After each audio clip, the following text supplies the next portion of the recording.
भाद्रपद मास, जिसे आम बोलचाल में भादो या भाद्र भी कहा जाता है, हिंदू पंचांग का छठा महीना है। यह मास सामान्यतः अगस्त से सितंबर के बीच आता है और इसे धार्मिक, सांस्कृतिक और आध्यात्मिक दृष्टि से अत्यंत महत्वपूर्ण माना जाता है। इस मास की शुरुआत श्रावण पूर्णिमा के अगले दिन से होती है। भाद्रपद मास में व्रत, उपवास, दान और पूजा पाठ का विशेष महत्व होता है। यह मास चातुर्मास का दूसरा महीना होता है, जो साधना और संयम का काल माना जाता है। भाद्रपद मास में कई प्रमुख पर्व और व्रत आते हैं। श्री कृष्ण जन्माष्टमी भगवान श्री कृष्ण के जन्मोत्सव के रूप में मनाया जाता है।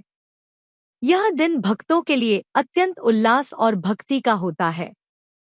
हरतालिका तीज, यह व्रत विशेष रूप से विवाहित और अविवाहित महिलाओं द्वारा पति की लंबी उम्र और उत्तम वर की प्राप्ति के लिए रखा जाता है।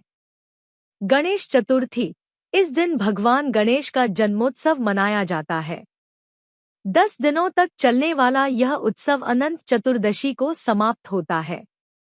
राधा अष्टमी, यह दिन राधा रानी के जन्म के रूप में मनाया जाता है। अनंत चतुर्दशी, इस दिन भगवान विष्णु के अनंत रूप की पूजा की जाती है और गणेश विसर्जन भी इसी दिन होता है। भाद्रपद मास में श्राद्ध पक्ष की भी शुरुआत होती है, जिसमें पितरों के निमित्त तर्पण, पिंडदान और ब्राह्मण भोज का आयोजन किया जाता है। इस मास में स्नान, दान और व्रत करने से जन्म जन्मांतर के पापों का नाश होता है, ऐसा शास्त्रों में वर्णित है।